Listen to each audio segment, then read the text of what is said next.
Oitavo ano, falaremos hoje sobre as ditaduras, os regimes totalitários, autoritários aqui na América Latina. Então falaremos dos principais ditadores nos países vizinhos ao nosso Brasil e também, temos aqui a Bolívia e o Chile. Então, o Uruguai e a Argentina. Falaremos principalmente sobre Augusto Pinochet, Mas daremos início aqui com o nosso slide, com os conteúdos sugeridos e as suas habilidades. Então, nós trabalharemos as habilidades de descrever e analisar as experiências ditatoriais, comparar as características dos regimes ditatoriais e descrever e analisar as experiências ditatoriais e os movimentos de contestação a essas ditaduras na América Latina.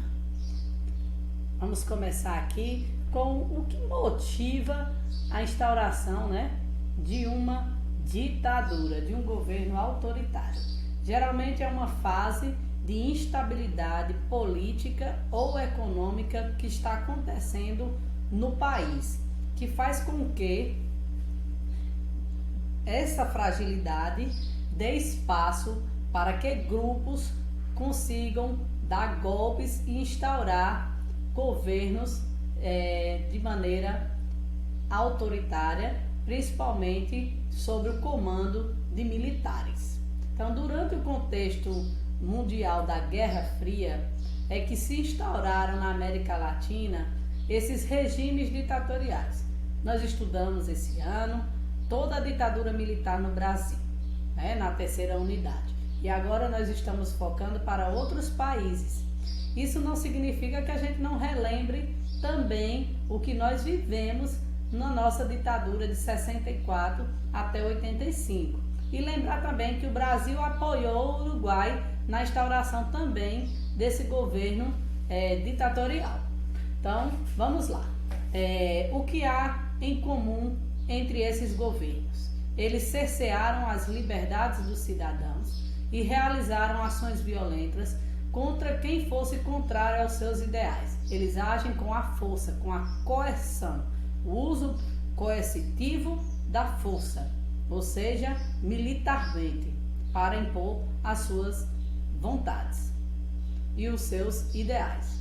Então, foram necessárias muitas lutas para que esses regimes chegassem ao fim e voltasse à democracia nesses países da América Latina. E aqui nós temos uma imagem exatamente do povo, lutando pelo fim da ditadura e a volta da democracia, assim como aconteceu no Brasil com as diretas já. Outra característica em comum é exatamente essa cena, ou seja, os militares nas ruas. O exército, ele foi criado para a guerra e não para a sociedade civil. O exército não está para proteger a sociedade civil. O poder de polícia é que tem que proteger a sociedade civil. O poder militar do exército é para uso exclusivo na guerra. Então aqui nós temos tanques militares em frente à Casa Rosada, na Argentina. Ou seja, nós vamos falar primeiro da ditadura na Argentina, a sede do governo argentino de Buenos Aires sendo tomada pelos militares.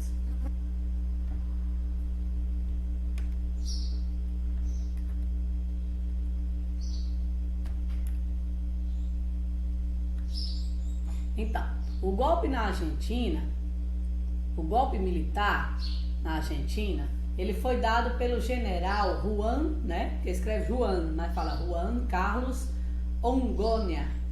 Os militares permaneceram no poder até 1973 e o Brasil nessa época estava vivendo ainda a ditadura e o milagre econômico, quando foram convocadas eleições livres, devolvendo o poder aos civis. No entanto, os militares argentinos reassumiram o poder em 1976, instaurando uma das ditaduras mais repressivas e violentas. Por que repressiva e violenta?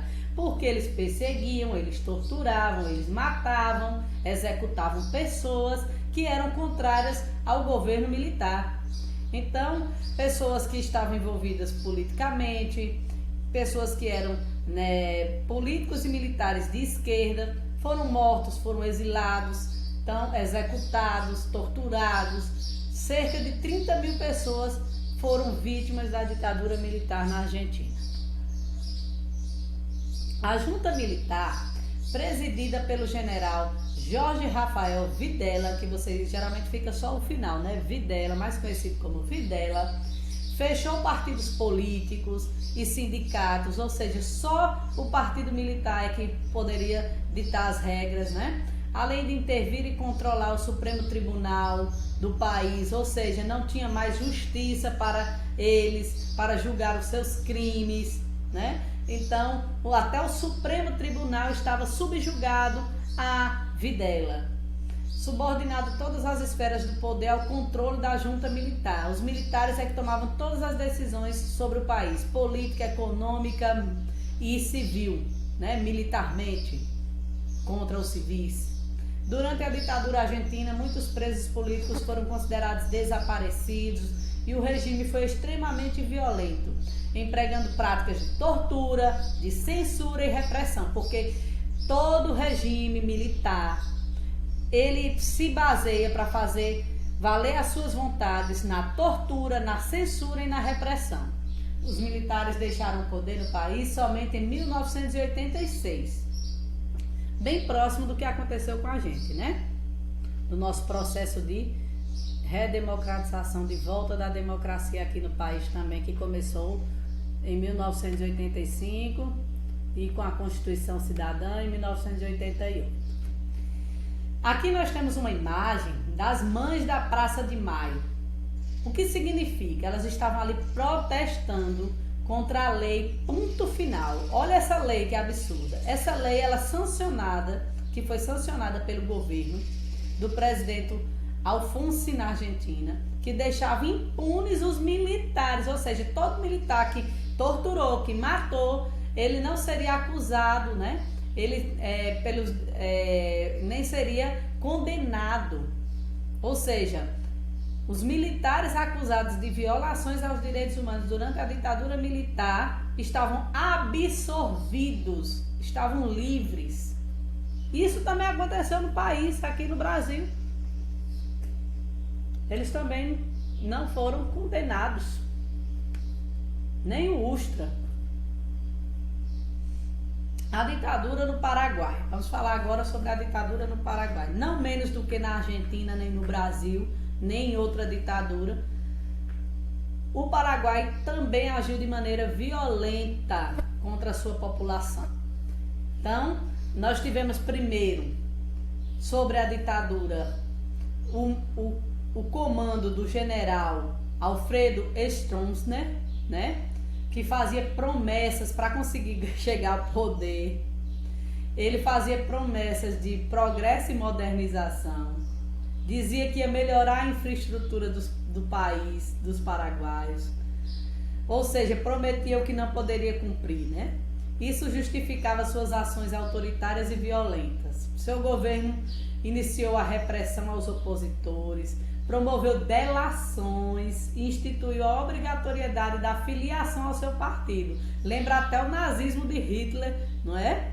Que todos tinham que se filiar ao partido nazista, e ele também tentou fazer isso no Paraguai.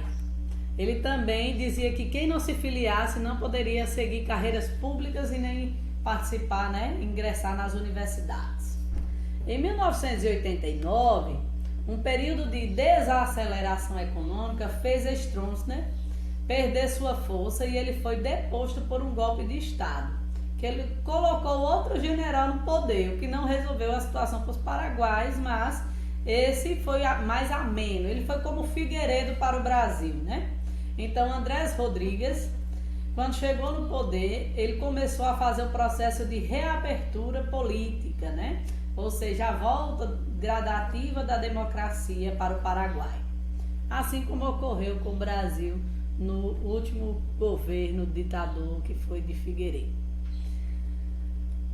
E aqui nós temos a ditadura no Chile.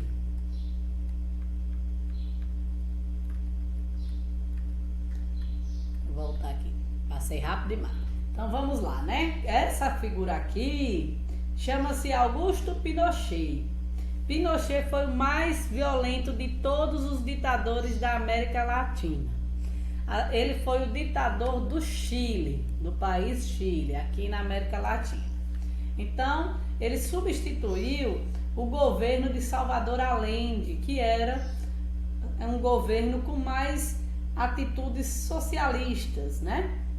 Então, Salvador Allende foi deposto pelos militares chilenos, que tinham o apoio do exército dos Estados Unidos, que tinha interesses, os Estados Unidos, interesses meramente comerciais, para que não ocorresse a nacionalização dos bens de produção, que era um ideal de Salvador Allende. Então os Estados Unidos apoiam o golpe militar, assim como apoiou o golpe militar aqui no Brasil, também apoiou o golpe militar de Augusto Pinochet. E, lógico, quem vai governar o Chile nesse período ditatorial será Augusto Pinochet. E como é que ele agia, professora? Vou lhe dizer. Primeiramente, né? Olha o que aconteceu.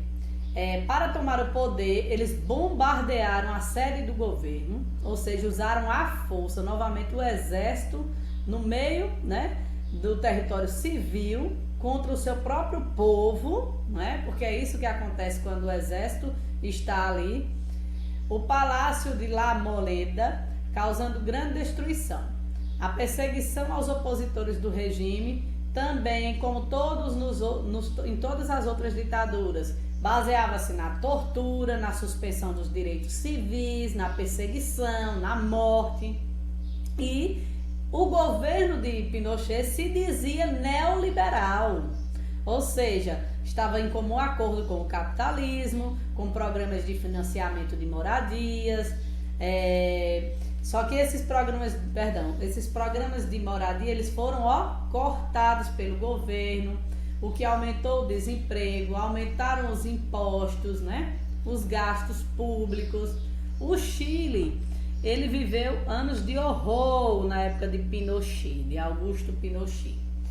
Augusto Pinochet, em 1980, aprovou uma nova legislação para o país, novas leis, legalizando seu governo autoritário. Com o tempo, a oposição ao seu governo foi crescendo. E aí ocorreu um plebiscito, né, que é a votação do povo para dizer sim ou não para a saída de Pinochet. Então, em 1989, o político Patrício Aylwin foi eleito presidente do Chile e os envolvidos com o regime ditatorial passaram a ser punidos. A ditadura chilena de Pinochet é considerada atualmente uma das mais cruéis. Ela durou 26 anos e feriu tudo que os direitos humanos defendem, pois ela foi muito violenta. E na Bolívia? Na Bolívia, pessoal, nós tivemos uma ditadura sobre o governo, certo, de Hugo Soares, né? Hugo Soares. Então, eles derrubaram os Barrientos, né? Em 1967, Barrientos, que seguia uma linha de governo autoritária, diminuindo salários e exilando líderes sindicais, empreendeu ações militares de repressão aos guerrilheiros. Os Estados Unidos, Brasil, Chile e Paraguai deram apoio às forças do governo boliviano. Após os conflitos, os guerrilheiros foram derrotados e entre eles estava o grande, né, socialista comunista Che Guevara, que foi executado. Mas aí ainda não estava instaurada a ditadura mesmo, né? A ditadura ela só vai se concretizar em 1971 com o golpe empreendido pelo general Hugo Soares, que a ditadura foi instaurada, né? Os direitos civis dos cidadãos foram cerceados e mecanismos de repressão instaurados. Ou seja, tortura, repressão, censura. A ditadura na Bolívia somente terminou em 1982, quando os militares, sofrendo pressão internacional e também sofrendo pressão da população, entregaram o poder ao Congresso Nacional, que elegeu um novo presidente civil, um presidente que não era militar. No Uruguai, como eu falei no início do vídeo, O Uruguai teve o apoio dos Estados Unidos e também do Brasil. O Brasil para dar o golpe, né? Porque existiu, a gente estava vivendo a Guerra Fria, era melhor a ditadura e o capitalismo do que o socialismo, na visão dos Estados Unidos, que era líder do sistema capitalista. Então, o golpe militar no Uruguai contou com o apoio dos militares brasileiros, os quais forneceram armas, o Brasil forneceu armas para o golpe ser instaurado, e logística, além de soldados que lutaram caso fosse preciso. O Brasil apoiou totalmente a instauração. O Conselho da Nação no Uruguai.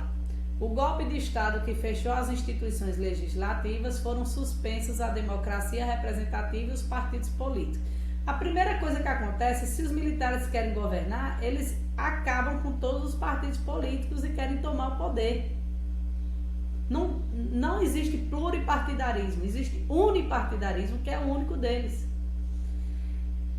Nessa época, a perseguição a grupos oposicionistas e ligados aos ideais socialistas cresceu e o regime ditatorial se consolidou, gerando também arbitrariedades e muita violência. A democracia só vai ser restaurada em 1980. Ok? Então, no Uruguai ocorreram cerca de 300 mortos, entre eles pessoas desaparecidas que os corpos nunca foram encontrados e foram vítimas da ditadura militar. Aqui nós temos a Operação Condor. É importante falar sobre ela. A Operação Condor foi uma organização que reuniu aparelhos repressivos dos governos militares de diversos países da América Latina, entre eles o Brasil. Na Operação Condor estava junto Brasil, Argentina, Bolívia, Uruguai, Paraguai e Chile. Todos eles, todos eles que nós falamos nesses vídeos, e mais o Brasil, que viveu ditaduras militares, participaram da Operação Condor. O que significava na prática essa Operação Condor? Ela integrou o serviço de informação e repressão entre todos os países. Então elas perseguiam os inimigos políticos latino-americanos que se encontravam exilados em outros países. Então eles estavam monitorando todos os inimigos e opositores do governo. Era nisso que se configurava a Operação Condor. Aqui nós temos uma imagem dos ditadores Pinochet e Videla, os dois líderes da Operação Condor, né? O líder argentino, o líder chileno. Bons estudos e até a próxima.